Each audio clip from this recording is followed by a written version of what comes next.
Tawagin niyo po ako sa pangalang Maymay. Ako po ay taga Mindan Capiz.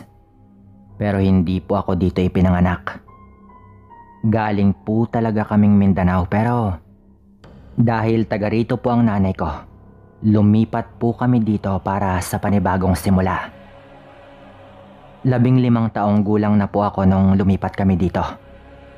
Hindi naman po ako nahirapan sa lengguwahe. Dahil tinuruan naman po ako ni nanay simula pa po nung maliit ako.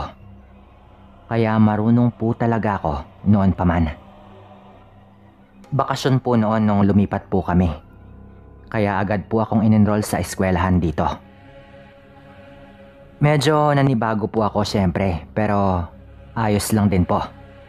Lalo at nakilala ko naman din po ang mga pinsan ko dito na nagkataong kaedad ko rin po. Doon po kasi sa Mindanao, medyo wala po akong kalaro noon. Sa edad ko po kasi na 15, ay naglalaro pa po talaga ako noon. Hindi po tulad ng mga 15 anyos po ngayon na parang dalagang-dalaga na po talaga. At ibang laruan na po ang nilalaro. Yung tipong totoong laro na, hindi na bahay-bahayan lamang. Meron na po kaming bahay noon pag uwi namin dito. Yung bahay po kasi nila tito na wala namang nakatira dahil nasa Maynila na po sila. Kami na lang po ang tumira. Isang araw po, habang naglalaro po kami ng volleyball ng mga pinsan ko, namali po ako ng bagsak at na-dislocate po yung joint ko sa paa. Medyo malayo po sa sibilisasyon ng baryo namin kaya dinala po ako noon sa isang manghihilot. Binuhat po ako ni tatay noon para dalhin kay Lolo Abet. Itong si Lolo Abet po, matagal na pong manghihilot sa lugar namin. Ayon nga po sa sabi ng iba, marami na rin daw po siyang naisalba na mga inaswang. Dahil marunong din po itong manggamot. Pagdating po namin doon, agad po nitong hinilot ang aking paa. Binalik po nito ulit sa tamang posisyon ang buto ko na na-dislocate nga po. Habang hinihilot-hilot po niya ang paa ko, tinanong ko po siya kung totoo nga ba ang sabi tungkol sa kanya na nanggagamot siya ng mga inaswang. Ngumiti lamang po si Lolo Abet noon. At agad po nitong sinabi na mahina raw po ang aking espiritual na lakas. Babatakin daw po niya ang dungan ko para hindi raw ako madaling maaswang. Yung dungan po niyang sinasabi ay parang konektado din po sa lakas na espiritual na kanyang tinutukoy. Kung saan kapag binatak daw po niya ayon, ang ibig sabihin ay palalakasin niya. Doon ko na po nalaman na taga-Aklan po pala talaga si Lolo Abet. Lumipat lang daw po siya doon. Yung Hamindan po kasi Sir Dan ay nasa may boundary na po ng Aklan at ng Capiz. Kaya hindi na rin po yun nakapagtataka. Ang sabi po ni Lolo Abet, maaari daw na inaswang ako nung nasa sinapupunan pa lang daw ako. Baka hindi lang daw namin alam na sinubukan daw aswangin si nanay nung nagbubuntis ito sa akin. Kaya kadalasan daw, humihina raw ng todo ang dungan ng bata kapag ganon. Lalo at mas mahina raw ang dungan kapag bata pa lamang. Sumagot naman po ang tatay ko na dinugo daw po pala noon si nanay at muntik na raw makunan noong ipinagbubuntis po nito ako, pero sa awa naman po ng Diyos, nagawa naman po nitong maisilang ako ng normal. Baka yun na pala ang panahon na inaaswang na siya pero hindi lamang nagtagumpay ang aswang. Pagkatapos pong hilutin ni Lolo Abet ang aking paa, hinilot-hilot naman po niya ang aking noo habang meron po siyang dinadasal. Hinihipan-hipan din po niya ang mga kamay niya habang nakapatong sa aking noo. Dahil mukhang kailangan daw talagang batakin ang dungan ko dahil napakahina raw. Siguro nakakatawa po to para sa iba. Pero seryoso po siya nang ginagawa niya po yon. At hindi lamang po yon. Hindi po kami nito siningil ng kahit ano. Kahit pati yung sa paghilot niya sa aking paa. Kahit anong pilit namin ay hindi niya po tinanggap. Kung bakit ko po dito sinimula ng aking kwento ay dahil konektado po kasi dito ang kwentong ito. Ilang linggo po pagkatapos ng araw na iyon, nakifiesta po kami sa isang baryo din po dito sa Hamindan. Bale, aatin po kami sana ng sayawan. Kung hindi po ako pala nagkakamali, mga taong 1993 po ito. 15 anyos po ako noon. Kasama ko po noon ang pinsan ko at ang kanyang kaibigan. Gabi po iyon ng bisperas kaya normal na po yan na may sayawan po talaga kapag bisperas po ng gabi. Itago po pala natin ang kaibigan ng pinsan ko sa pangalang Aileen. Ang sabi po nito sa amin, makikikain daw po muna kami ng hapunan bago dumiretso doon sa sayawan. Pagdating po namin sa nasabing bahay, kami lang po ang bisita doon. Pero normal na rin po yan na may pagkain na pong nakahanda kahit bisperas pa lamang. Ganon po talaga sa probinsya. Pinaupo po kami noon sa mesa at ang sabi po ng kakilala ni Aileen, kumain muna kami at maliligo po muna siya sandali. Itago naman po natin ang kaibigan ni Aileen sa pangalang Nilda. Ang lola daw po ni Nilda ang bahala muna sa amin. Ilang sandali pa po, may inihain na po sa amin ang kanyang lola. Mainit pa po yun na putahe na umuusok pa po at meron din pong kanin. Ngumiti po sa amin ang matanda at ang sabi po nito, damihan nyo ang kain ha. Wika pa po nito sa malumanay na boses. Medyo gutom po kami kaya pagkatapos po ng isang mabilisang dasal, kumain po agad ang pinsan ko at si Aileen habang ako naman po, inayos ko pa po sandali ang sintas ng sapatos ko. Nung hinawakan ko na po ang kutsara at tinidor at kumuha na po ako ng ulam, paglagay ko po nun sa plato ko, agad pong nanlaki ang aking mga mata. Dahil nung inilipat ko po kasi sa plato yung sinando ko pong ulam, bigla ko pong napansin na mangitim-ngitim po yung sarsa, samantalang afritada po yun. Ganito ba talaga ang kulay ng sarsa nito? Bakit mangitim-ngitim? Agad ko pong tanong sa kanilang dalawa noon. Nagulat po sila sa aking sinabi. Ano bang pinagsasabi mo, May? Normal naman yung kulay oh. Napakasarap nga eh. Sagot naman po ng pinsan ko.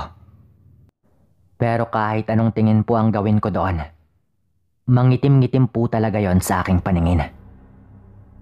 Kaya pinigilan ko po sila sa kanilang pagkain. Nung tinignan ko pa pong mabuti, meron pong gumagalaw-galaw doon na parang uod. Nung una ay parang konti lang po. Pero nung tignan ko pong maigi, punong-puno po yun ng uod. At maitim po talaga ang kulay nun. Tinanong po ako noon ng pinsan ko kung seryoso raw po ba ako sa aking nakikita. At tumango naman po ako. Nasuka po agad sila noon. Dahil naniwala po sila noon sa aking sinasabi. Lalo at naiiyak na rin po ako noon. Marahan po kaming tumakas at nang medyo nakalayo na po, kumaripas na po kami ng takbo. Nung nasa parting marami na pong bahay, agad po kaming tumigil at nagsuka po sila ng nagsuka. Tandang-tanda ko pa po noon, Sir Dan, na yung isinuka po ng pinsan ko at ni Aileen, meron din pong mga uod. Ang sabi po noon ni pinsan, baka dahil raw bagong bata kang aking dungan, Kaya hindi raw malinlang ang aking paningin sa inihain sa amin ng matanda. Meron din pong kamag-anak doon sa Aileen sa baryong yon. Kaya doon po kami agad dumiretso at nakiusap po kami noon na ihatid kami pa uwi. Siksikan po kami sa isang motor noon.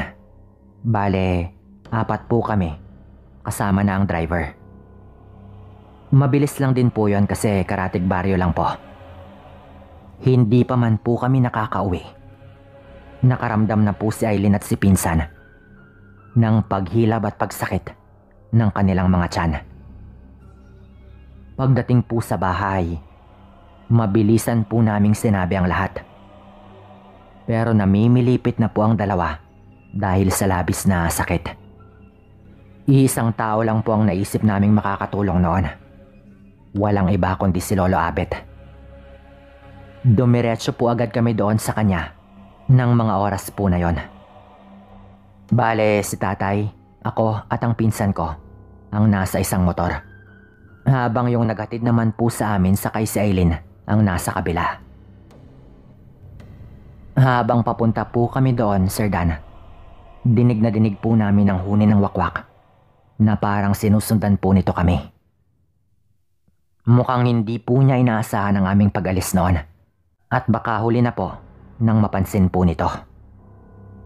Ang sabi po ni tatay noon, mukhang aswang daw po talaga ang matanda sa napuntahan po naming bahay.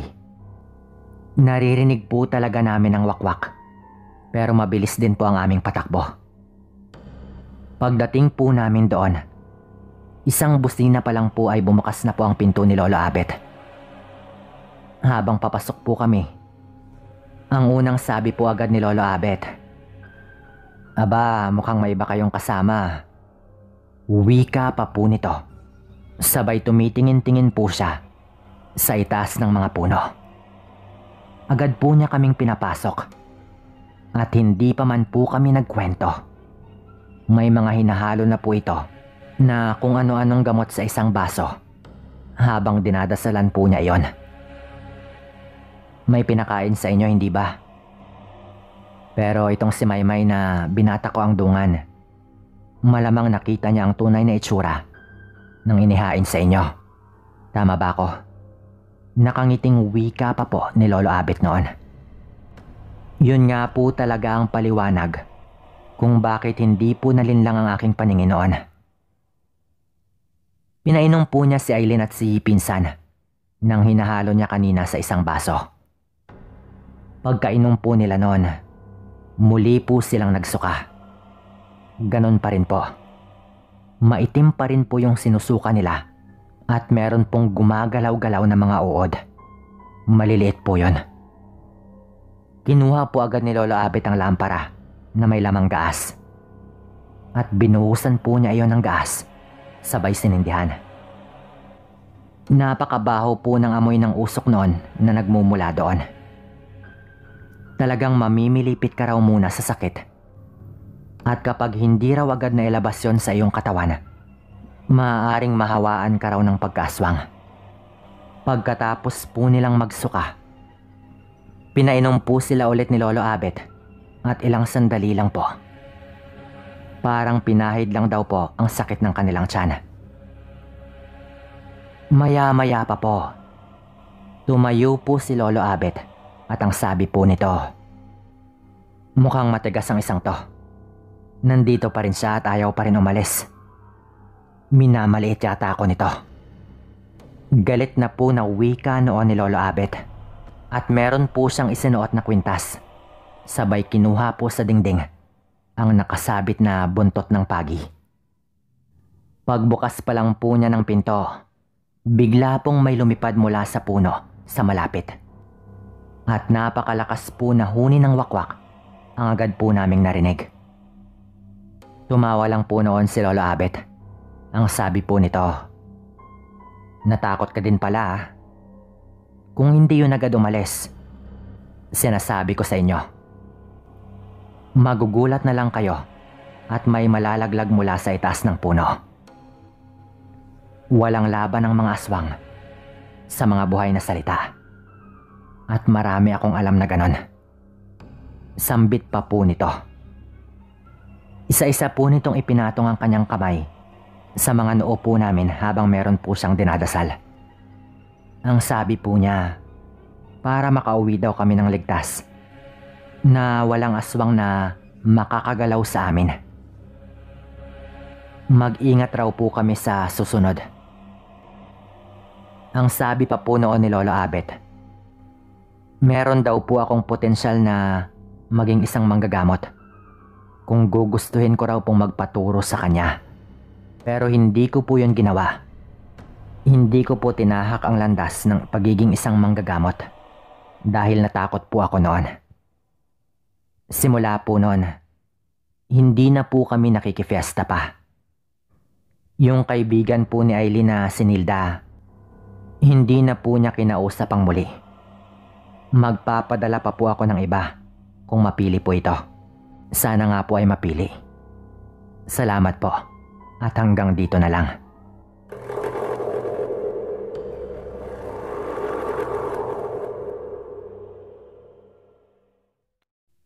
Magsisimula ang kwento ko sa pagpunta namin sa kabilang barangay.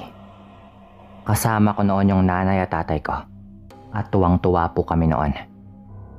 Nung mag-asawa po yung nanay at tatay ko, nasa 40 na po pareho ang kanilang mga edad. Nakahabol naman po sila sa pagkakaroon nga nila ng anak na walang iba kundi ako. Pero hanggang doon na lang po yun. Nakailang subok silang makahabol pa ng isa. Pero hindi na nga nangyari pa. Nawala na po yung nanay ko ng kakayahang magbuntis dahil na nga po rin sa kanyang edad. Dito na papasok ang dahilan kung bakit pupunta kami sa kabilang barangay sa pagsisimula ng kwento ko. Kukunin namin doon ang isang sanggol na pinapaampon nga ng isang babaeng naghahasa. Hindi nga nag-alinlangan yung mga magulang ko noon na tanggapin yung bata at ampunin. Kaya pinuntahan nga namin agad. Mga lagpas 50 na rin si nanay at tatay noon ng panahon na ito. At ako naman ay binatilyo na rin. Nga pala, nangyari ito dekada 90 sa probinsya ng Aklan. Balik po tayo sa kwento. Ito pong pag-aampon na ito ay usapan lang po. Walang kung anong legal na pipirmahan at wala rin pong kahit anong bayad. Hindi lang kaya ng ina na alagaan ang kanyang anak at sa katunayan po, balak sana nito na ipalaglag yon. Pero yung nanay ko yung kumumbinsi sa kanya na wag niyang gagawin yon at magkakasala lang siya. Doon na po nakapag-isip-isip ang babae at tiniis niya ng 9 na buwan ng pagdadalang tao at bilang kapalit. Nakiusap ito kay nanay na saluhin na lang ang kanyang anak at bigyan ng maayos na buhay. Bagay na tinanggap naman po ng nanay ko. Hindi naman po kami mayaman. Pero kahit papaano, nakakaraos naman po kami. At gusto ko rin po talaga ng kapatid noon. Tulad ng usapan, kinuha na nga po namin yung bata. Yung napagkasunduan po namin noon ay hindi naman ipagkakait sa bata at sa ina niya ang pagkakataong makasama nila ang isa't isa. Kung sakali rin na gustong kunin o bawiin ng nanay ang kanyang anak, ay wala naman ding problema. Maayos po talaga lahat ng usapan noon. Inuwi na nga po namin yung bata at masaya po kaming lahat noon. May bago kaming miyembro sa pamilya. Sa aming 3, ako na po siguro yung pinakamasaya. Dahil talagang gusto ko ng kapatid. Nung kinuha namin yung baby, mga 1 buwan na rin po ito. Nung mga ilang buwan na ito sa amin, madalas namin siyang nilalabas kapag naglalakad-lakad kami tuwing Sabado o Linggo. Madalas ako yung kumakarga sa kanya noon. At mabilis nga pong lumaki yung bata sa puder namin. Mga 3 taong gulang na po yata yung kapatid ko na ito nung merong nangyari na hindi inaasahan. Tawagin po pala natin yung kapatid ko sa pangalang Mike. Lalaki po ito. Sa ganong edad niya, nagsimula po siyang magkasakit noon. Lagi siyang sinasakitan ng kanyang tiyan. na hindi namin alam kung bakit. Pina-check up na po siya sa doktor. Nakailang balik na rin sila nanay at meron na ring mga gamot na nireseta. Pero mawawala lang saglit tapos tuwing gabi, babalik na naman. Malusog po na bata si Mike. Medyo malaman. At katunayan ay nitong ganitong edad lang siya nagkakasakit. May mga oras po na namimilipit pa po yung bata dahil po sa sakit. Isang gabi, nagising yung nanay at tatay ko dahil may tinuturo si Mike sa may bintana. Takot na takot ito noon na parang meron talaga siyang nakita. Nung tignan naman nila tatay ay wala namang kung ano doon. Ang nakapagtataka po talaga noon, tuwing gabi lang sumasakit yung tiyan ng kapatid ko. At pagsapit naman ng umaga, nawawala naman din na parang walang nangyari. Pero syempre hindi ibig sabihin nun ay hindi siya nahihirapan. Katunayan hindi nga ito nakakatulog, pati na rin po yung mga magulang ko. Dahil magkasama sila sa kwarto. Sabi ng tatay ko noon nung nag-aagahan kami ng sabay-sabay, patignan na siguro natin sa albularyo itong si Mike. Nag-aalala na ako sa pagsakit ng kanyang tiyan eh. At bakit tuwing gabi lang? Wala na rin namang epekto ang mga niresetang gamot. Sabi po noon ng tatay ko kay nanay. Medyo nag-alangan yung nanay ko noon dahil hindi talaga siya naniniwala sa mga albularyo. Pero ang sabi niya, sige subukan natin pero bukas na. At kung wala ring epekto, magpa-laboratorio na siguro tayo para matignan talaga lahat sa katawan ni Mike. Sagot naman ng nanay ko noon.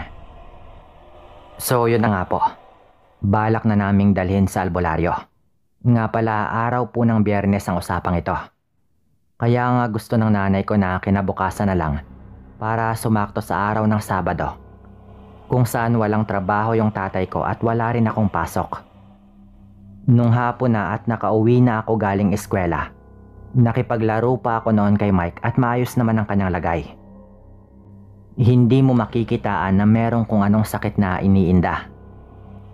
Tinanong ko pa nga po yung bata kung okay lang ba siya. At tumangulang din po ito at ngumiti sa akin. Nung medyo dumidilim na, ay iniwan ko muna sa sala namin si Mike dahil naligo lang ako sandali. Habang yung nanay ko naman ay nagluluto na sa kusina para sa hapunan. Paglabas ko po ng banyo, napatakbo po ako agad noon. Nung puntahan ko nga po ito, naabutan ko po itong nanginginig talaga sa takot at iyak ng iyak. Tinuturo niya ulit yung bintana at sabi niya, meron daw mumo. Malinaw na rin po kasi itong magsalita noon. 3 taon na rin siya eh. Nung nagtanong po kami ni nanay kung ano ba talaga ang kanyang nakita, talagang sinasabi po ng bata na mapula daw yung mata at matutulis daw yung mga ngipin. Talagang natakot yung bata noon. Kaya pinakalma po namin ito at sinubukan na lang naming pakainin ng maaga ng hapunan. Kumuha ako ng flashlight noon at kutsilyo. At nilabas ko po kung meron bang kung ano. Pero sinisigawan ako ng nanay ko noon na pumasok na lang ako ng bahay at baka delikado. Sakto naman na papasok na sana ako nung dumating na yung tatay ko galing trabaho. Pagpasok po namin ng bahay, doon na naman po nagreklamo si Mike na sumasakit na naman daw ang kanyang tiyan. Sa pagkakataong yon, hindi na po biro dahil namimilipit talaga ito sa sakit. Dahil po doon, nagmadaling tumakbo yung tatay ko papunta sa pinakamalapit na bahay na nagkataon namang merong tricycle. Nakiusap yung tatay ko noon kung pwede ba kaming ihatid sa pinakamalapit na albularyo. At maswerte naman pong pumayag ito. Sumama kaming lahat noon dahil natatakot naman akong maiwan. Nagdala ng baril yung tatay ko noon. Ang sabi ng kababaryo namin na may-ari ng tricycle na siya nga ring nag-drive sa amin ng gabing yon, baka inaaswang daw talaga yung bata. Kaya binilisan niya ang pagpapatakbo.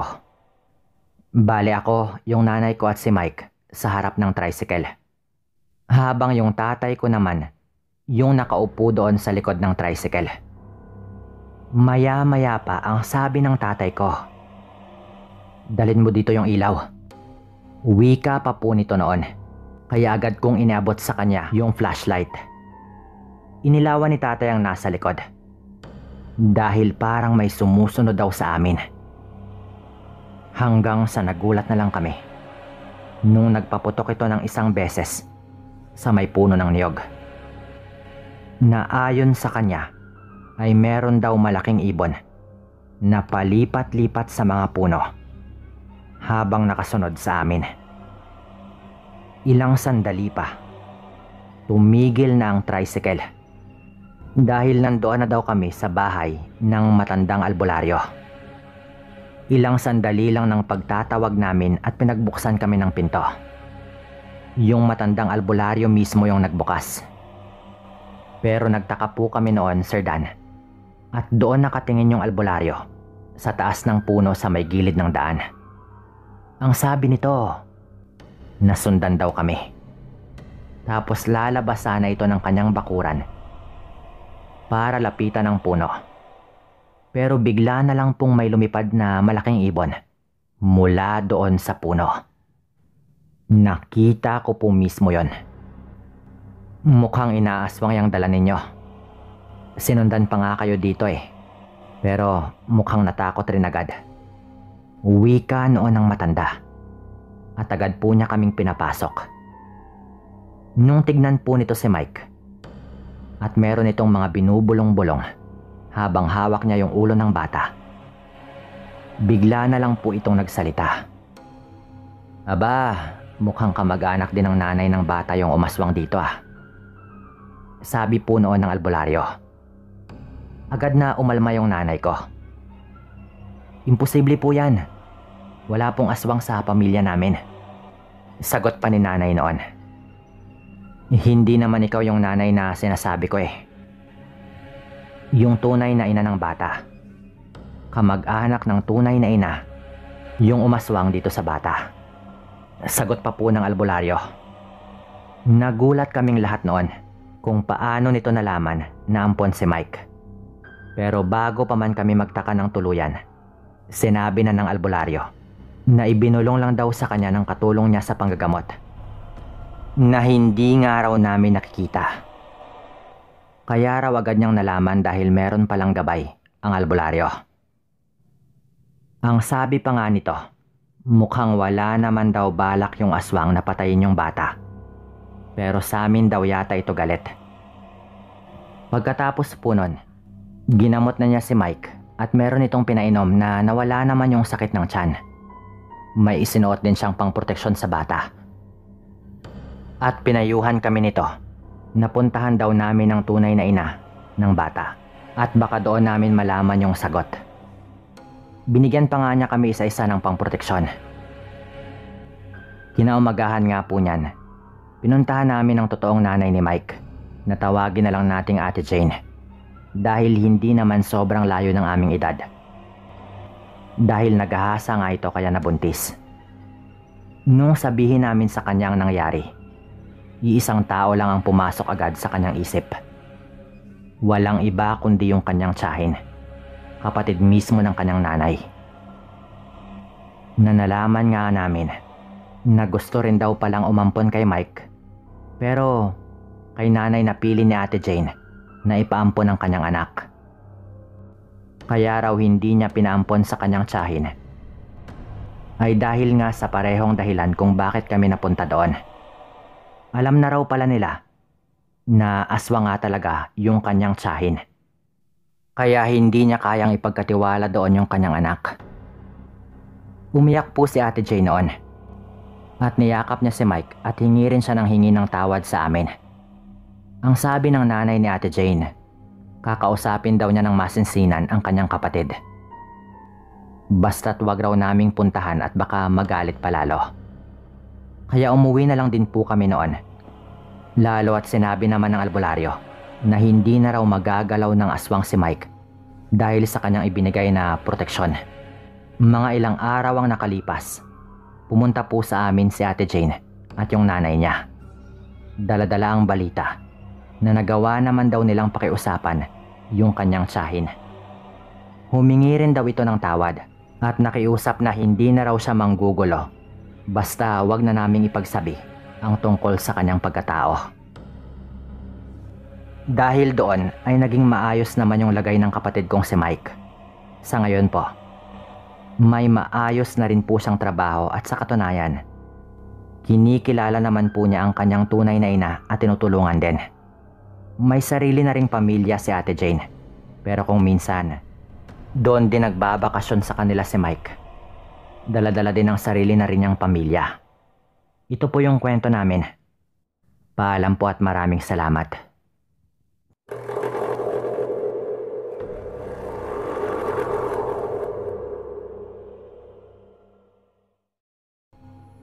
Magandang araw po sa inyong lahat. Bago po ako magsimula, kukunin ko na po ang pagkakataong ito para magpasalamat sa mga kagaya po ninyo. Naging kakaiba ang pag-quarantine ko pag-uwi ko ng Pilipinas dahil sa pakikinig ng inyong mga kwento. Ito pong kwento ko ay nangyari noong ako ay binata pa sa isang baryo sa probinsya ng Antique. Ngayon po kasi ay nasa lagpas 50 anyos na rin po ako. Karamihan sa mga kababaryo namin na nabubuntis ay sa hilot lamang po nanganganak. Wala pang paanakan noon sa aming baryo. Ngayon po kasi meron na. Kaya mga midwife at nurse na talaga ang nagpapaanak. Sanay na po ako noon na kahit gabi o kahit madaling araw, may kumakatok sa bahay namin na pinapatawag ang nanay ko dahil meron na naman daw na manganganak. Ang nanay ko po kasi noon ay isang komadrona. Natatawa pa po kaming magkakapatid noon lalo kung buwan ng Setyembre. Napansin po kasi namin na sa tuwing buwan ng Setyembre, parang ang daming nanganganak. Siguro dahil ang daming naglalabing-labing sa tuwing buwan ng December. Dahil malamig nga naman ang simoy ng hangin. Sabi pa nga sa isang kantang pamasko. Kaya kung bibilangin, parang September talaga ang bagsak ng mga manganganak. Binibiro pa naming magkakapatid ang nanay ko noon. September 1 pa lang, sinasabi na namin na, "Nako nay, mukhang magiging abala ka na naman ah. Kabuwanan na naman yata ng karamihan sa mga kababaryo nating buntis. Pati yung mga sa Karatig baryo. Marami na namang mga anak nito." Madalas pa naming biro noon kay nanay. Pati kasi yung sa kabilang baryo, minsan, ang nanay ko pa ang kinukuha. Sa lagpas 10 taon kasi na pagiging komadrona ng nanay ko, hindi pa po ito nakaranas na mamatayan ng sanggol na kanyang pinapaanak. Kapag medyo alanganin po kasi, ay hindi po yun pinipilit ni nanay. Pinapadala niya na lang sa ospital. At masasabi ko rin po na talagang magaling ang nanay ko sa kanyang ginagawa noon. Maingat na maingat ito, lalo at buhay ang nakasalalay. Yan ay sa kabila ng katotohanang 2 taon lang po sa kolehiyo sa kursong nursing ang nanay ko. Hindi niya po kasi yun natapos. Yung panghihilot naman po, ay minana po nito sa lola ko kaya parang kombinasyon ng natutunan niya kay lola at sa natutunan niya sa kolehiyo ang kanyang ginagamit. Minsan na may pinaanak si nanay doon sa kabilang baryo. Malapit lang sa boundary ng baryo din namin. Sa kauna-unahan pong pagkakataon, namatayan po si nanay ng sanggol na kanyang pinapaanak. Huli na raw po kasi nung tinawag si nanay at naipit na raw ang ulo ng bata noong dumating ito. Pero parang hindi lang yun ang dahilan kung bakit malungkot ang nanay ko pag uwi niya ng bahay namin. Nung tinanong po namin ito, nung lumabas daw po kasi ang sanggol, ay nangingitim na raw po yon. Ginawa naman daw ni nanay ang lahat ng kanyang makakaya pero wala daw po talaga. Pagkatapos po noon, bigla na lang daw po pumasok ang lola ng sanggol at may kung ano-anong pinagsasabi. Bale, ang matanda po na ito ay nanay ng mismong nanganak. At pinagmumura daw po nito ang nanay ko. At sinabihan po nito ang nanay ko na isa raw aswang. Inaswang daw po ng nanay ko ang kanyang apo.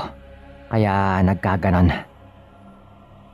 Kaya nung lumabas daw ang bata, medyo naninigas na at nangingitim na ang labi. Yung tipong patay na. Samantalang ang sabi ni nanay ay huli na raw nung dumating ito.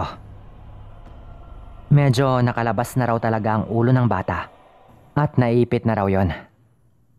Ang masakla pa po doon, Sir Dan, ipinakalat pa po nung matanda sa baryo namin ang tungkol doon sa nangyari. Kaya hindi po talaga maiiwasan na may magduda po kay nanay. Gayon pa man, pilit po naming nilinaw ang totoong nangyari. Kaya karamihan ay hindi naman din naniniwala sa paratang ng matanda. Napaisip noon si nanay, Sir Dan, dahil mismong asawa ng pinaanak niya. Umiiyak na raw pagdating ni nanay, na parang alam na po nitong alanganin na ang kanyang anak. Kasi nga, lumabas na po ng konti yung ulo.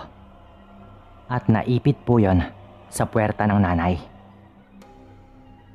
Tanggap ng mga magulang ng sanggol ang nangyari.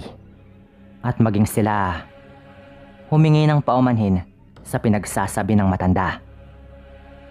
Nga po pala, itago natin ang matandang yon sa pangalang Lola Marites. Baka bagong aswang daw ang nanay ko. At baka malaman na lang daw na may dudukutin ng sanggol si nanay sa tiyan ng nagpapahilot sa kanya. Pero maliit lang din po kasi ang baryo namin. At si nanay lang po ang kumadrona doon ng mga panahong yon. Mga ilang linggo ang nakalipas. Isang hapon ay may biglang pumunta doon sa bahay namin na gustong kunin ang serbisyo ng nanay ko. Meron daw mga anak doon ulit sa may kabilang baryo. At yung asawa mismo nito ang nakikiusap kay nanay na puntahan niya iyon. Hindi namin agad nakilala. Kasi nga Tagalog yung salita ng lalaki. Nakapangasawa lang po kasi ito ng taga doon. Kaya medyo hindi pa marunong ng lingwahe namin. Nung nagtanong si nanay kung saan banda, medyo nag-alangan siya nang sabihin ng lalaki kung saan banda ang kanilang bahay. Malapit po kasi yun doon sa bahay lang ng matandang nagparatang kay nanay. Pero dahil sa pakikiusap ng lalaki, ay pumayag po ang nanay ko. Bandang lagpas 5:00 na po yun ng hapon. Inihanda po agad ni nanay ang mga gamit niya at sumama po siya doon sa lalaki. Ngunit inabot na po ng mga bandang 7:00 ng gabi ay hindi pa rin po nakakabalik ang nanay ko. Siyempre, alam naman po namin na minsan talaga natatagalan. Lalo at hindi naman po madali ang manganak at magpaanak. Minsan nga kinabukasan pa po pala talaga manganganak. Pero hindi ko po maiwasang mag-alala dahil doon banda po talaga may mga naniniwala sa paratang ng matanda na aswang ang nanay ko. Baka kako tambangan siya sa kanyang pag-uwi. At kung ano pa ang gawin sa kanya. Wala din naman doon ang tatay ko dahil nagtatrabaho po ito bilang bantay sa isang palaisdaan sa Capiz. At bihira lang po ito kung umuwi doon sa bahay. Kaya bilang binata na rin ang mga panahon po na iyon, sinabihan ko ang mga kapatid ko na susunduin ko na lang si nanay. Narinig ko naman yung sinabi ng lalaki kung saan yun banda. At isa pa, Kabisado ko naman po ang pasikot-sikot sa kabilang baryo. Bago umalis ay kinuha ko ang patalim ni tatay. Madalas ko pong dalhin yon kapag umaalis po ako ng gabi. Malalaki na rin naman po ang mga kapatid ko kaya alam kong ayos lang po sila. Ang tinandaan ko lang po noon ay sa harap daw ng dating panaderya, malapit ang bahay na iyon. Alam na alam ko po yon dahil madalas po ako doon nung kabataan ko. Sa kabilang daan nga lang po ako dumaan dahil mas mabilis po doon kahit medyo madilim dahil walang masyadong bahay. Hanggang sa sobrang lapit ko na po sa may likod ng bahay na naririnig ko na po yung boses ng nanganganak na halatang nahihirapan. Sa isip ko noon, kaya pala, hindi pa pala tapos. Ngunit agad po akong natigilan nang mapansin kong parang may kung anong gumagalaw doon sa may gilid ng bahay. Siguro mga nasa mga 10 metro na lang po ang layo ko noon sa bahay. At nung tumigil ako at tignan kong mabuti, napansin kong isa po yung taong nakaluhod. Habang nakaharap sa dingding ng bahay na animoy may sinisilip. May ilaw po sa may harap ng bahay at kahit papaano, abot yun ng bahagya sa gilid kaya naaaninag ko. Napatago po ako noon sa isang puno at bigla na lamang po akong kinilabutan nang mapansin kong isang matandang babae ang sumisilip doon sa may dingding. Ang kakaiba pa po doon, nang bigla na pong umiyak ang sanggol, kitang-kita ko po na parang nanggigigil po ang nakaluhod na matanda. At pinagkakalmot po nito yung dingding ng bahay. Sobrang kinabahan ako nang mapansin ko yon. Lalo at nakita ko po na napakahaba po ng kuko nung matanda. Sigurado na po ako noon na may butas po talaga ang dingding sa parting yon. Dahil nung medyo nilihis po nito ang kanyang ulo, may tumatagos po na ilaw mula sa loob ng bahay doon banda. Sa ganong paluhod na posisyon, habang sumisilip po ito, ay bigla po nitong dinilaan ang dingding ng bahay. Habang ang kanyang mga kuko ay gumuguhit na po sa dingding na plywood. Hindi po ako pwedeng magkamali. Sa maikling sandali, ay agad po akong naligo sa pawis dahil sa labis na kaba.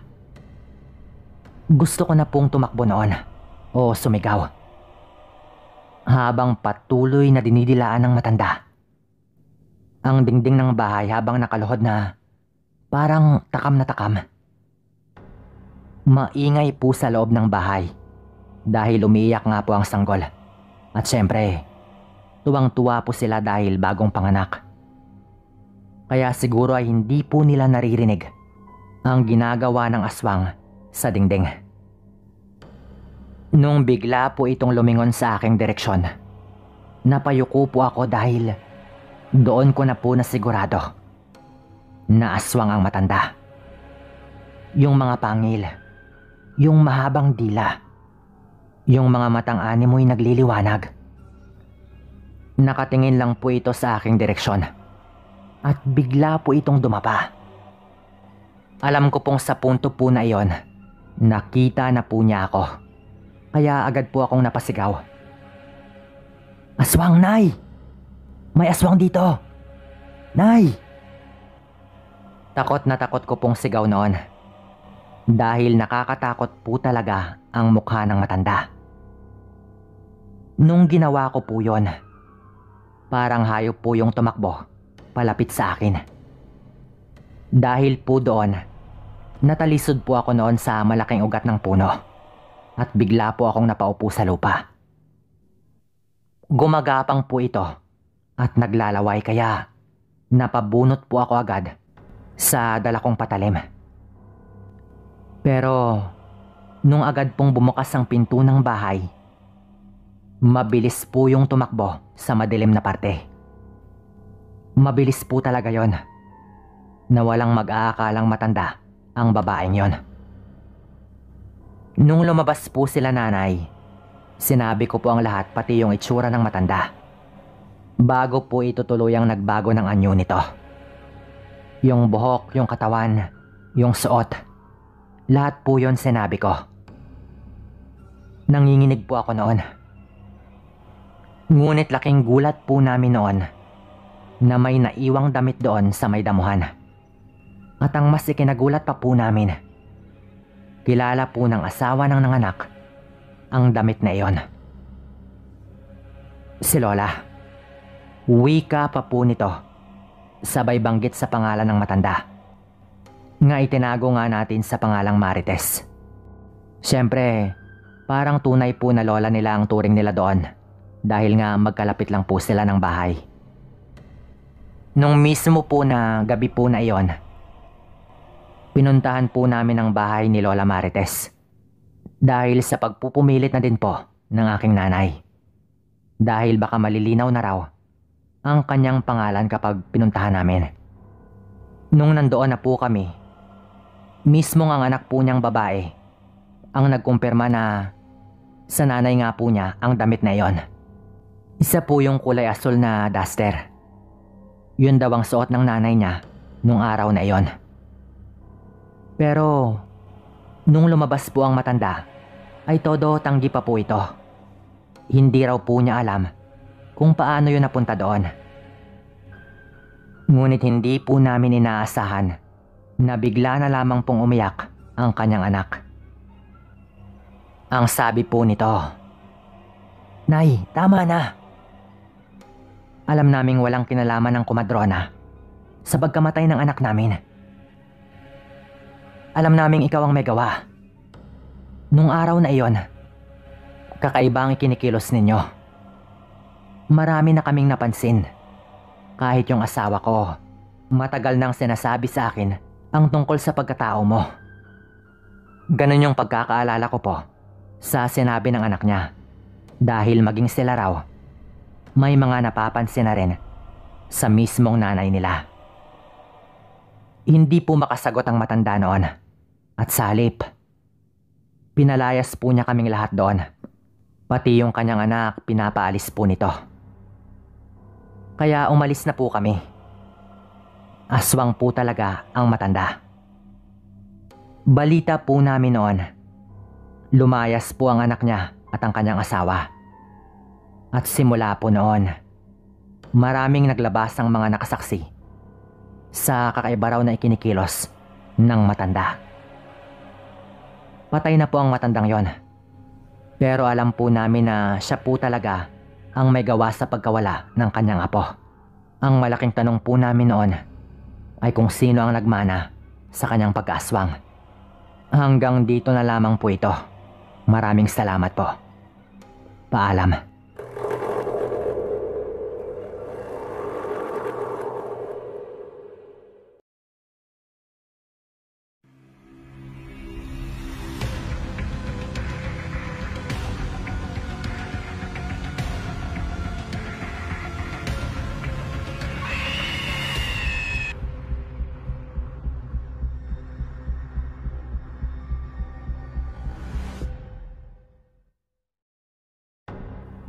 Magandang araw po sa inyong lahat. Ibabahagi ko lang itong kwento na nangyari noong isa pa lamang yung aming anak ng aking asawa. Noong mga panahong ito, nasa may bandang Mindanao pa po kami nakatira. Tawagin na lang pala ninyo ako sa pangalang Lynette. At yung aking asawa naman ay papangalanan na lamang nating June. Nang mga panahong nangyari ito, ay nasa edad na 7 taong gulang pa lamang yung aming anak na tawagin po nating Jojo. Dahil bata pa nga lang ito, ay madalas itong maghanap ng kanyang kalaro. Kaya't ganoon na lamang yung aming tuwa nang may isang pamilya yung lumipat sa aming baryo at nagpatayo ng bahay sa nakatiwangwang na lupa. Malapit lang yun sa amin. Natanaw lang nga namin yung kanilang bahay. Ayon sa kanila, nakahingi naman daw sila ng permiso para magpatayo ng bahay doon sa anak mismo ng may-ari. Dahil yun nga yung unang pagkakataon na may maituturing talaga kaming kapit-bahay na literal na malapit lang din sa amin. Napapadalas yung aking pagtungo at pakikipagkwentuhan sa kanila. Tawagin na lamang natin yung mag-asawa sa pangalang Albert at Gina. Meron silang anak na kaedad lang din ng anak namin.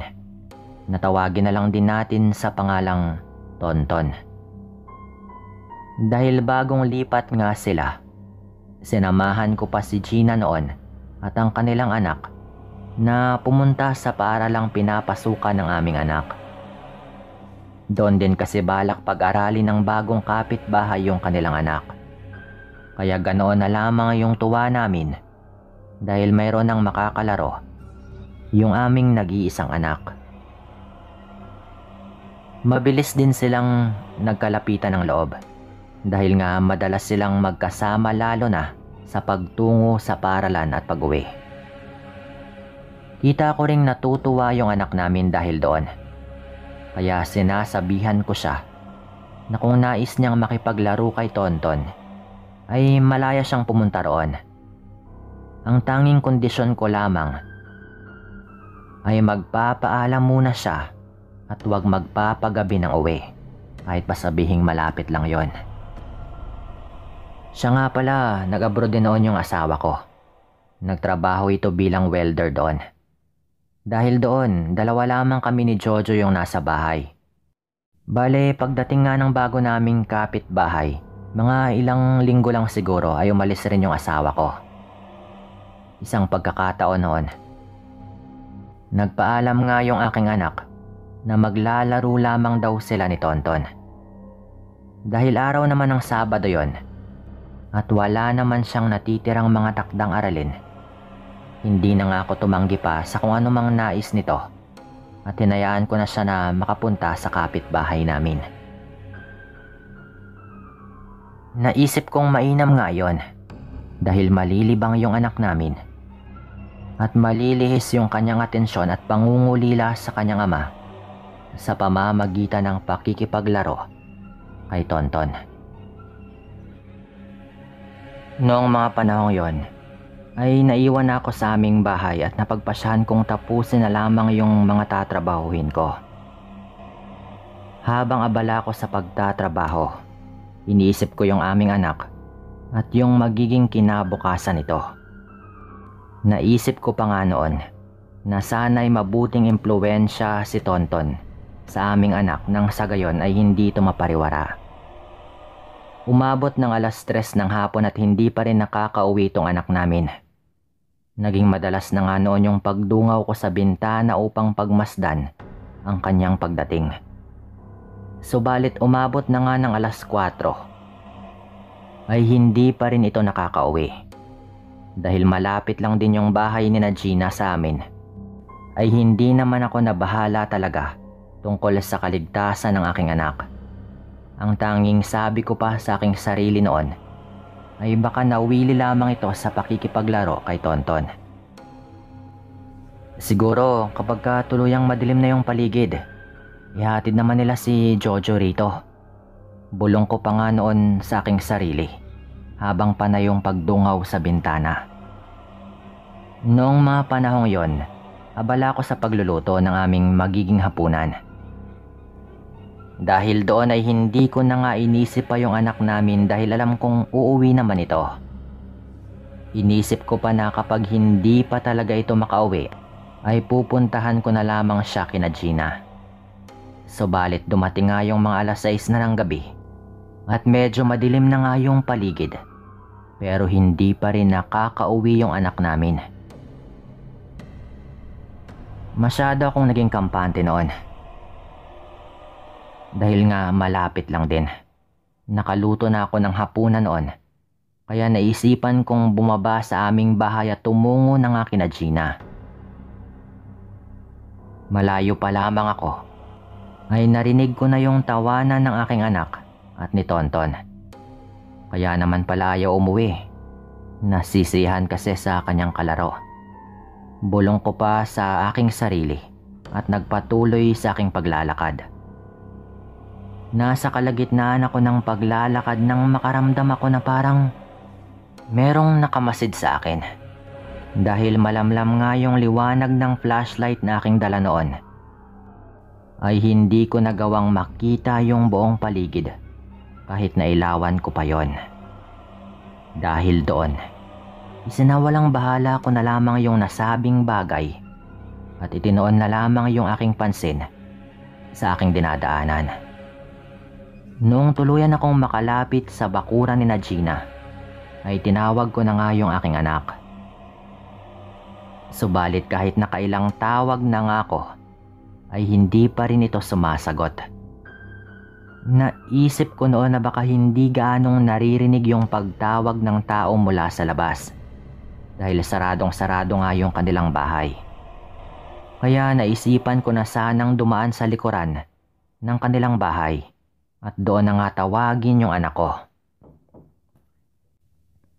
Nagsimula akong humakbang patungo doon sa likod ng bahay ni Gina. Ngunit ganoon na lamang yung gulat ko nang may mahagip yung flashlight ko na isang malaking aso. Noong una hindi ko napansin yon. Pero nung nailawan ko nga, ay ganoon na lamang yung gulat ko noong may malaking asong nakaupo sa hindi kalayuan. Animoy nagmamasid dito sa paligid ng bahay ni Gina.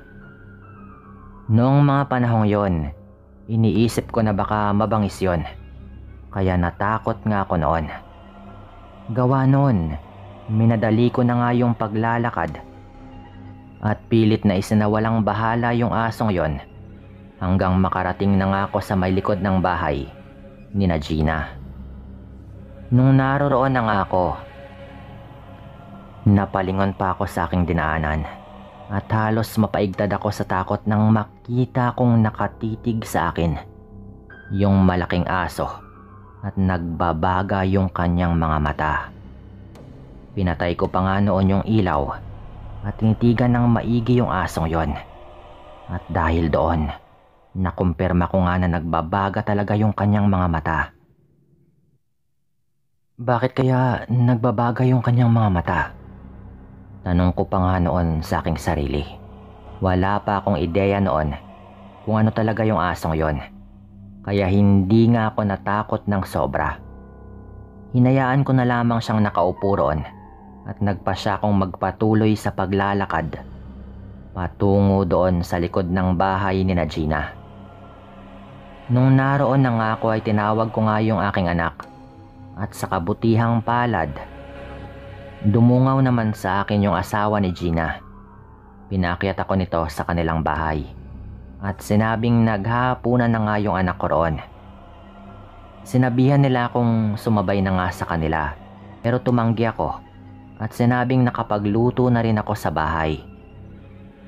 Sayang naman kung sakaling hindi ko pa yon kainin, diba? Nasa ganong sitwasyon nga kami nang maalala ko yung aso sa may labas ng bahay. Kaya nagtanong ako sa kanila noon, "May bago ba kayong alagang aso?" Tanong ko pa. At nilarawan ko pa nga kung gaano kataas yon at kung ano yung kanyang itsura. Subalit na mulagat yung mga mata ni Gina at ng kanyang asawa. Naanimoy gulat at takot ang kanilang nararamdaman. "Bakit? Ano bang problema?" Tanong ko pa nga noon. Namulagat pa nga noon yung aking mga mata at hindi ko inaalis yung titig ko sa kanila habang hinihintay ang kanilang sagot. "Malamang ay aswang yung nakita mo. Hindi yun isang normal na aso. Isa pa, kanina pa sumasakit yung aking tiyan at nakarinig kami ng mahihinang paghuni ng tiktik sa paligid." Wika pa nga ni Gina. Noong mga panahon yun ko lamang naisip na marahil ay aswang nga yung asong yon. Noon ko lang din nalaman na 2 buwang buntis pala yung aming kapitbahay. Dahil sa aking sinabi, Kinuha ng asawa ni Gina yung kanyang itak pati na rin yung flashlight at dali-dali itong lumabas ng kanilang bahay. Umikot ito sa paligid ng kanilang bakuran. Subalit wala naman siyang nakitang aso roon. Sinabi ko pa nga sa kanya kung saan ko yun nakitang nakaupo. Pero kahit saang banda niya nga ilawan ay wala na yun doon. Subalit sa halip na makampante, lalo nga kaming natakot nang may narinig kami sa likod ng kanilang bahay. Sinabi namin yon sa kanyang asawa. Kaya doon na nga dumiretso si Albert upang ilawan yung buong paligid. Walang ano-ano. Nakarinig kami ng malakas na pagmumura ng asawa ni Gina. Sinundan po yun ng tunog ng pag-ungol at magkakasunod na tunog ng pagtaga. Dahil hindi ko nga gaanong nakikita kung ano nga bang nangyayari doon sa labas ng bahay. Mula sa aking pwesto, naisipan ko tuloy na buksan yung pintuan sa may kusina. At ganoon na lamang yung gulat ko nang makita ko si Albert na may kinakalabang malaking aso. Nakipaglaban sa kanya yung asong yon. Ngunit dahil maitak nga yung lalaki, ay nahirapan yung nilalang na makipagtunggali rito. Mura pa rin ng mura yung asawa ni Gina habang tinataga yung aso na noon ay pilit ng umiiwas. Subalit makalipas lamang yung ilang sandali ay nagawang tamaan ng lalaki yung kaliwang tenga ng hayop na iyon at tuluyan pa nga po yung naputol. Isang malakas na paghiyaw yung nagawa ng nilalang, pero dahil nawalan nga siya ng pokus ay naging madali para sa asawa ni Gina. Natagay nito sa kanyang leg. Natamaan niya yung aswang sa leg nito at dahil madulas nga yung katawan ay hindi pa rin niya nagawang tamaan talaga ng malalim. Bago pa man tuluyang mapatay ng asawa ni Gina yung aswang na iyon, mabilis na tumakbo yun palabas sa kanilang bakuran. Kitang-kita ko kung paanong tumakbo yung asong yon habang tumitilamsik yung kanyang dugo. Nang mga panahong yon, hinabol pa siya ni Albert hanggang sa labas ng kanilang bakuran.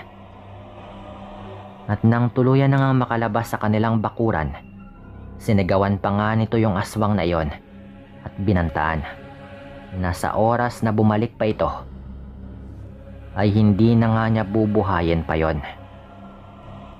Halos manuot noon sa aking buong katawan ang takot na aking nararamdaman dahil sa aking mga nakita. Gayunpaman, pinilit kong ikubli yung kilabot na aking nararamdaman dahil hindi pa kami nakakauwi sa aming bahay.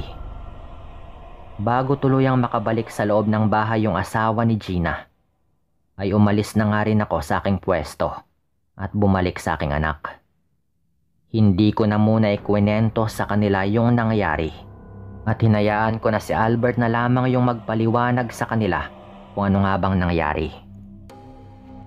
Pagkalipas ng ilang sandali, ay bumalik na nga rin yung lalaki at sinabi nito yung lahat ng mga nangyari.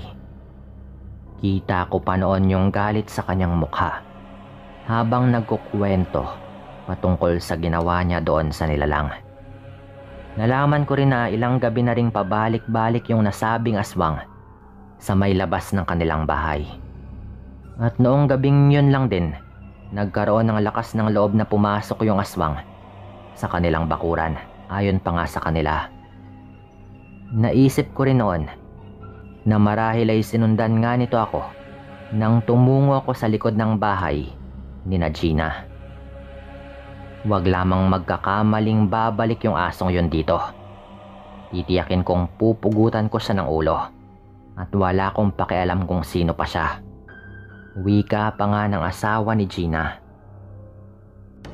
Dahil sa nangyaring yon, sinabihan ko nga sina Gina na maglagay na lamang ng mga pangontra sa paligid. Sa kaparaan ng yon, ay hindi tuluyang makakapasok yung aswang sa loob ng kanilang bahay. Noong mga panahong yon, nagpaalam na nga rin kami ng aking anak na uuwi na sa aming bahay. Habang naglalakad noon pa uwi, ay hindi mawala yung takot sa aking sistema dahil sa mga nakita ko. Hanggang sa makarating na nga kami sa aming bahay, pinaninindigan pa rin ako ng aking mga balahibo sa batok.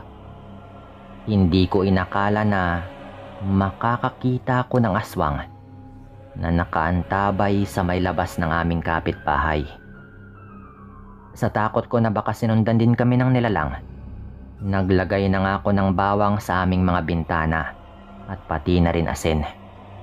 Hindi rin ako masyadong nakatulog ng gabing yon sa takot na baka pasukin nga kami kahit na may mga pangontra sa aming bintana. Yung anak ko naman ay nahimbing sa kanyang pagtulog na marahil ay dulot nga ng pagod sa kanilang paglalaro. Makalipas yung ilang mga araw, nabalitaan kong may pinatay raw na aswang yung asawa ni Gina. Pumasok raw kasi yung malaking aso sa kanilang bahay at sinubukan daw nitong atakihin yung buntis. Mabuti na nga lang daw at naging alerto silang lahat, at bago pa man tuluyang makalapit yung asong yon, ay nagawa na nga rin daw itong tagay ni Albert. Dahil sa ginawa niya ay hindi nakagalaw yung aswang na yon, kaya nilapitan daw yun ni Albert at pinagtataga sa leg. Ganoon na lamang yung gulat nito, ay parang naghilom na raw yung sugat na tinamo nito noong unang engkwentro nila. Subalit dahil nasa loob na nga siya ng bahay, ay hindi na niya nagawa pang makatakas ng panahong yon. Naging malala yung sugat na tinamo ng aswang na yon. Hinayaan na lamang siyang makaalis na Gina noong mapagtanto nila na hindi na rin magtatagal yung nilalang. Umaga na po namin nabalitaan yung tungkol doon, na kahit nagkagulo po sila sa kanilang bahay, nakapagtatakang wala po kaming narinig o hindi kami nagising sa aming pagtulog. Siguro dahil meron ding ginawa yung aswang na iyon. Medyo nagkagulo po yung baryo noon nang mabalitaan nga ng mga tao na merong natagpuang bangkay sa may kagubatan. Pero syempre alam na po namin yon, dahil yung mga sugat po na kanyang tinamo ay parehong-pareho daw sa mga sugat na ibinigay ni Albert doon sa nilalang na pumasok sa kanilang bahay. Pero syempre hindi na po namin yun pinagsabi pa kung kanino, dahil baka wala ring maniwala o baka kung ano pa yung mangyari kay Albert. Pagkatapos po ng mga nangyaring yon, naging matahimik na rin po yung lahat. Pasalamat na lang ako noon. At kahit makailang ulit na ginabi ng uwi noon si Jojo sa pakikipaglaro, ay wala namang nangyaring masama sa kanya. Dito ko na rin po tatapusin yung kwentong ito at maraming salamat po sa lahat ng mga makikinig dito.